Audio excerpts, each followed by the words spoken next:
A new twist in this impeachment probe into Donald Trump. Several key witnesses arrested today. And these are business and political associates of Rudy Giuliani who were already on the radar for House Democrats and are linked to not only Ukraine, but to Giuliani's plot to shape Ukraine policy for President Trump. And that's not all. The Fed's indicting these people for, among other things, allegedly illegal donations to a Trump PAC. So right there, you have a lot. Let's take a few of these facts individually, because this is quite a development for this whole story tonight. Before you get into any details, consider that these are pretty dramatic arrests of two key witnesses in the Trump impeachment probe, Lev Parnas and Igor Furman. They have been working with Rudy Giuliani partly because of their strong ties to Ukraine.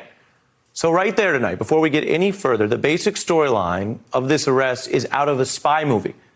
They were headed to board a one-way flight out of the country when the FBI apprehended them last night. Now, House Democrats had been demanding they appear before congressional investigators on the impeachment probe today and tomorrow. Now, while the feds are not saying these men were necessarily fleeing arrest, the timeline we already have, and this is all brand new, shows they were leaving without testifying to the key details that were desired about Giuliani and Ukraine in an investigation that is actually larger than a criminal probe. Because, as you know, it's a probe into whether the president committed high crimes and should be kicked out of office.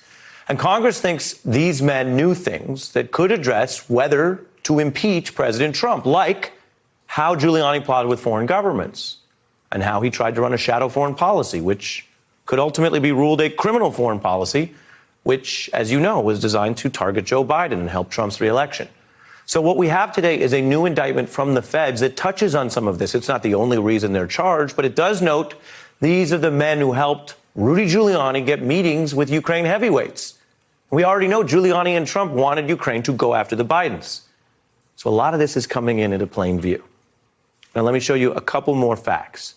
Another reason why this matters, prosecutors say they have evidence to convict these men. Now, if prosecutors believe they know anything that could implicate other people in crimes, any other people, which could, in fairness, not include Rudy Giuliani, or theoretically, it could include Rudy Giuliani. Well, we know what the feds are going to do tonight and in the coming days. They will press these men for any information about any other people. And as you may recall, that's what this very same New York prosecution office did to Mr. Michael Cohen. Another reason this matters, well, and I haven't even hit this in much detail yet because this has got a couple pieces. But if you stop right here and said, okay, Ari, that's a lot of different stuff, I'm not sure I got it all, think about this one fact in this indictment. Blatant links to Donald Trump. Not only through Giuliani, obviously, but also by following the money. The feds are saying tonight both these men broke the law with illegal donations to a Trump PAC and tried to funnel money to a Russian national who wanted to get funds to Trump. So you take this all together right now, and what you have is any one of these things quite damning, not only for these individuals who, as we always mention, are presumed innocent legally, but who are facing a written indictment and a paper trail, but also damning for Mr. Rudy Giuliani, because the best case scenario for him now tonight is that all this stuff is documented, but he is not charged or hit with anything. And that's a possibility. But even that is really bad because these are the people who are carrying out the Ukraine plot, which is why they were such key impeachment witnesses. And the worst case scenario is that, like other people who've gotten caught up in the New York feds, in these kind of criminal probes, they do know things about other people and they start to provide them, they start to bargain them. So that's the backdrop for this scene today as the men appeared in court in Virginia. This was hours after they were also subpoenaed in the House impeachment inquiry. And this is them meeting, of course, with other Trump associates. Now, the top prosecutor in New York, who leads the office once run by Rudy Giuliani, says something today that may haunt the White House. He says this new indictment, this aggressive approach is all about stopping election crime.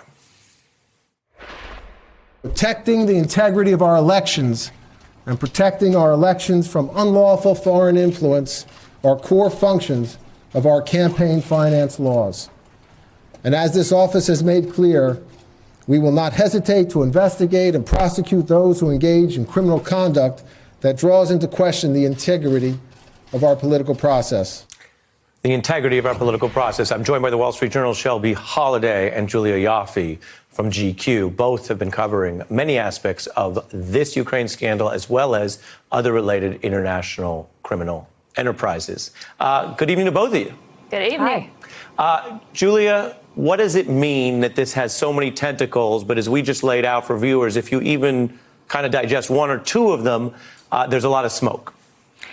I'll just start with two tentacles. First tentacle is the Rudy tentacle. We also had another tentacle off that tentacle today, which was revelations that Rudy was using the Oval Office to pressure Trump and then Secretary of State Rex Tillerson to get one of his clients, a Turkish banker who was violating Iran sanctions by trading oil for gold instead of money. He was using his connections to Trump to try to get this man released from jail, actually in New York as well. So I'm wondering how long it takes for Donald Trump to say he doesn't know Rudy Giuliani. The second tentacle, again, is the Russian interference. The fact that, you know, we had been looking for the 2 years of the Mueller investigation for a smoking gun, and now we have yet another one of the many smoking guns now on the rack over the fireplace, to mix some metaphors, which is Russian Foreign National 1, who is funneling hundreds of thousands of dollars to these two Soviet immigrants into Trump PACs and to Republican candidates, and in violation of election law. And if that isn't Russian election interference, even if it wasn't directly mandated by Putin, you know, who pressed the red button that said election interference, it's election interference. Wow. And when you lay it out like that, how do you put that in the context of what Mr. Berman said, who, of course, as I've emphasized, he holds the office Rudy Giuliani used to lead, and he was out there today saying, we are not going to tolerate election crimes on our watch. Well, it's funny that you mentioned that was the office Rudy Giuliani used to lead. It was also the office that Preet Bharara used to lead, that the Trump White House got rid of, hoping that they could, you know, decapitate that office, which has been very aggressive toward the Trump administration throughout. And, you know, turns out it's Preet's all the way down. Well, Preet's all the way down. Is that a Stephen Hawking's Turtles All the Way Down reference? Yeah. Striking. Shelby, what do you see as important here? You've been tracing a lot of these stories. Well, I think two things jumped out to me in this indictment. One was the funneling of the Russian money, but the other thing was that these two men, Parnas and Furman, were working to advance political interests of a Ukrainian government official, allegedly. We did a big timeline video at the Wall Street Journal this week, and we laid out all of the twists and turns, particularly with respect to Rudy Giuliani and his role in pushing for these two investigations, the Biden investigation and the 2016 Russia investigation. When you look at this timeline and you look at him, you know, flying to Paris and Madrid and meeting some of the Ukrainian officials that he met with, he also spoke to the prosecutor, former prosecutor general that Vice President Biden helped push out. I mean, he's been very involved for a year in trying to bring these investigations and the dirt that he claims to have to the surface. Well, now we know more about the two men who were giving him that dirt, who were setting up the meetings, and they were working, allegedly, on behalf of a Ukrainian government official. So there's a big question tonight. Who is that official? What are their interests? Do you see it as bad news for Donald Trump and Rudy Giuliani, who've said there's no crimes involved in everything they're doing with Ukraine, to have these Ukrainian-American-linked officials and businessmen charged today? Well, it's bad news that they're charged. It's also bad news for their political agenda, because they want everybody to be talking about Biden's corruption. They want everybody to be talking about Hunter Biden making money in Ukraine. And when you look at this trail and you look at who Rudy Giuliani was working with, nobody seems to be talking so much about Joe Biden tonight. Julia, having really reported a lot of this stuff, including the way that, look, business is done in different ways in different parts of the world, and what is considered normal in some places is illegal here in the United States.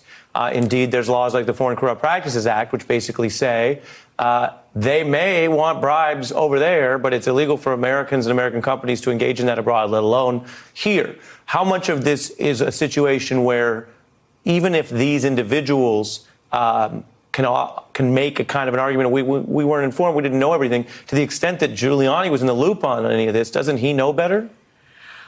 Yeah, but if you look at the indictment and the number of steps they took to disguise what they were doing, you know, the Shell company, this gas thing that had no gas products whatsoever, they knew what they were doing was wrong. Otherwise, they wouldn't be hiding it, you know, and donating money in somebody else's name, which is also illegal. Do you see them having any way to beat this other than flipping? Oh, I don't know. I'm not a lawyer. You play one on TV, but I'm not. The other thing I wanted to say, though, which is another tentacle of this, is that Donald Trump, since the time he was a candidate for the last 3 years, has been openly inviting foreign election interference and help from anybody who wants to offer him help, right? And because now his Justice Department has been deputized to pursue all kinds of, witch hunts and conspiracy theories that are useful to him and his ego, it's now left, ironically, to the states with Democratic political leadership, even though it's Republicans who have always harped on states' rights. It's now left to states to fight election interference as well as things like climate change, et cetera. I think that's an interesting turn. It's a very fair point, and you add an interesting footnote to the story, although we would be remiss if we didn't note, of course, as you discussed earlier all the way down, it's also a sign of the system working if Mr. Berman in the Trump administration can still bring these cases. Well, it's one part of the system working, right? It's the system in one state, but the federal system, the federal Justice Department. Well, Berman's federal, that's what I'm saying. Oh, right. But we also have, the Assistant General of the United States flying around the world and trying to impress other foreign intelligence services into shoring up this wild conspiracy theory to help his boss. You're talking about Attorney General Barr and Shelby. Mr. Barr figures into all of this in very interesting ways. Some Democrats calling for his recusal, name-checked by Trump on the incriminated call, reportedly meeting with Rupert Murdoch in addition to his international dalliances that Julia just mentioned. Do you see any of this putting more heat on him? It might put more heat on him, but we have seen no sign that he actually will recuse himself or that there would be a special counsel again. He's shown to be very loyal to President Trump, at least for now. I think another piece of this that jumps out is a lot of people were talking about how he shouldn't, a lot of Trump defenders were saying he shouldn't be associated with Rudy Giuliani. What they're doing is two very different things. Giuliani's working on this Biden piece. Barr is working on the 2016 Russia probe. And maybe Giuliani's going a little bit rogue. This indictment shows that Giuliani wasn't going rogue because some of the things they were advocating for example, the ouster of the diplomat, Yovanovitch, Giuliani was behind that effort. He has admitted to Wall Street Journal for being behind that effort, and it was very successful. As you mentioned, you and your effort. Just to credit Shelby, you and your colleagues at the Journal have been reporting that out, and as you say, a lot of that reporting looks at the links here, which are now some of which are in the indictment, that makes it much harder for the White House to cast Rudy aside, although they have cast lawyers aside, including lawyers indicted in this district, as I mentioned. They may try. We'll see. Shelby and Julia, I want to thank you. Julia made the apt point that we didn't have a lawyer on this panel, but we have one on the next panel. Nick Akerman, how you doing? Great. I'm glad to have you. He is one of 17 former Watergate special prosecutors who is out today with a new op-ed joint in the Washington Post calling for Trump's impeachment on the facts. Federal prosecutor for the Southern District of New York today out with those new charges against people connected to Trump. And this really can't be underscored enough as you try to follow the different avenues. These charges involve contact with a man who formerly held the same post as the man you're looking at right now. That's Jeff Furman, the current chief prosecutor in New York, and the old one was Rudy Giuliani. I am tired of being asked over and over again, which type of crime is more dangerous, violent crime or white-collar crime? All are dangerous and destructive of our society. As this office has made clear, we will not hesitate to investigate and prosecute those who engage in criminal conduct that draws into question the integrity of our political process. Former Watergate special prosecutor Nick Akerman. Hello. Hello. How you doing? I'm all right. You wake up each day. You don't know what the news is going to bring. We certainly didn't know that wanted witnesses in this impeachment probe on Ukraine would be arrested, would be more unavailable than otherwise because they're now defendants. When you look at the contrast we just saw of Rudy, the prosecutor, and today's prosecutor, and this indictment, what do you see? Oh, I see somebody who is totally different. I served with Rudy Giuliani for about 6 months of his career as U.S. attorney. I was an assistant U.S. attorney. He is completely unhinged compared to what he was back then. I mean, there is no way he is the same person. Why he has ingratiated himself with Donald Trump, why he has been able to be set up by these two individuals that were arrested today. I mean, it just shows you that if enough money is thrown at the Trumps, whether it's Giuliani or any of the Trumps, that they are easy marks. Even if you take them at kind of the best case scenario, that they weren't out to do anything bad in the first place. You've got some Russian out there who's got over $1 million that's funneling it into these two guys that were arrested today that put this through phony baloney companies to try and make it look like legitimate campaign contributions. And they've put themselves right into the center of Trump world and have basically ingratiated themselves with Rudy to get him to meet various people in Ukraine to follow up on these crazy conspiracy theories that make absolutely no sense. The idea that somehow it was Ukraine that was behind the break-in to the Democratic National Committee in 2016. Well, yeah, we're not even getting into that. Right. I mean, let me show you this Wall Street Journal headline just about what we've known. These folks, as I've reported, were arrested last night. Yesterday, take a look at this. The two had lunch with Giuliani at the Trump International Hotel in Washington on Wednesday, which turned out to be their day of arrest. Does that tell you that Giuliani had no idea this was coming? I think he had no idea. I mean, what's amazing is that this was brought by the Southern District of New York. You have to wonder if this case bubbled up inside Maine Justice, whether or not the Attorney General would have put the axe to this case. I mean, I think that he was between a rock and a hard place here because the Southern District is very independent. Yeah, and we were reminded of that again and again. Giuliani was asked today about whether these individuals might have information on him. As I stress, in fairness, they may not. But well, if they have information, it could come out. Here's what his response. He didn't say, you know, I'm all good or the facts will support me. This is what he said. We'll put this up. When I asked Rudy about the prospect of the FBI flipping these individuals, Parnas and Furman, to get to him, Gabe Sherman wrote today, a reporter, he replied, quote, good luck. Well, I don't think, I mean, he's trying to put off anything he can. We don't know whether he was just some kind of a dupe with these two guys or he was basically inviting them into this conspiracy to get the Ukrainian government to dig up dirt on Joe Biden and his son. So let's widen out because you have the unique experience as both a prosecutor and dealing with the special situation of these presidential probes.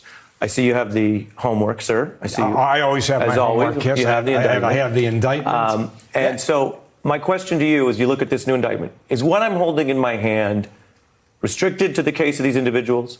Does it strengthen the Democrats' impeachment probe, or is it, in your view, too early to tell?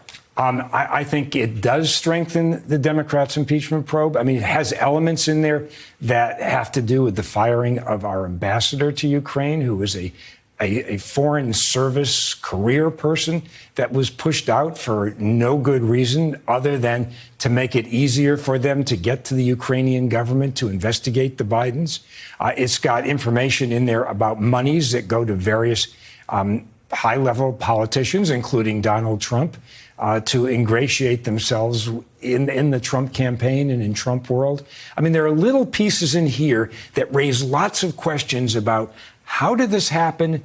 Who knew about it? Who was behind it? Who is this Russian that is putting in over $1 million that's not named in here? Is this another attempt by Vladimir Putin to insert himself in the 2020 election?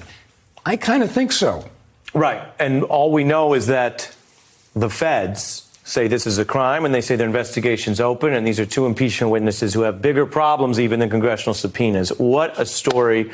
And we haven't even covered all of it, but we've gotten through a little bit of it with your help. Nick Akerman, always good to see you, sir. Good to see you. Hey, I'm Ari Melber from MSNBC. You can see more of our videos right here, or better yet, subscribe to our YouTube channel below. You could have been anywhere in the world, but you're here with us, and we appreciate that.